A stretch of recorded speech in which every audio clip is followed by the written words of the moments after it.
ఓలా అతనికి ఒక కారు ఉందా?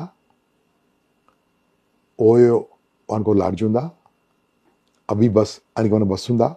రెడ్ బస్ అతనికి ఏమైనా బస్సు ఉందా? ఒక బస్సు లేదండి. Created with mind. మైండ్ వాడుకుంటే మనీ వస్తుంది. నీ మైండ్ వాడుకోకుంటే మైండ్ నుండి మైండ్ వాడుకుంటాడు. సో ఎంప్లాయీ చెయ్యండి, ఎంప్లాయ్మెంట్ చేయండి కొంతకాలం, అనుభవం కోసం చేయండి. నేను కూడా పనిచేసాను చెప్పాను కదా. కానీ నేను పనిచేసిన పని ఎలాంటి తెలుసా? Business come employment. జాబ్లో శాలరీ వస్తుంది, బోల్డ్ అంత ఇన్సెంటివ్ వస్తుంది. మామూలుగా ఇన్సెంటివ్ కాదు, బిజినెస్ టైప్ జాబ్ చేశాను కాబట్టి నేను చేయగలిగాను, లేకుంటే చేయలేకపోతుంటాను. మామూలు డబ్బులు సంపాదించలేదమ్మా. ఈ రోజు ఇంత హ్యాపీగా అంటే ఓన్లీ బికాస్ ఆఫ్ బిజినెస్. ఆ ఎంప్లాయ్మెంట్ నా శాలరీ నథింగ్, వాళ్ళు ఇచ్చిన శాలరీ నథింగ్. కానీ నాకు వచ్చిన ఇన్సెంటివ్స్తోని ఇంత హ్యాపీగా ఉన్నాను. ఇన్ని ల్యాండ్స్ ఇన్ని కొనుక్కున్నాను, ఇంత హ్యాపీగా ఉన్నాను. కారణం ఏంది? బిజినెస్. బిజినెస్ చేసినోడే ప్రపంచానికి 10 మందికి అన్నం పెడతాడు. ఉద్యోగం చేస్తే తింటాడు.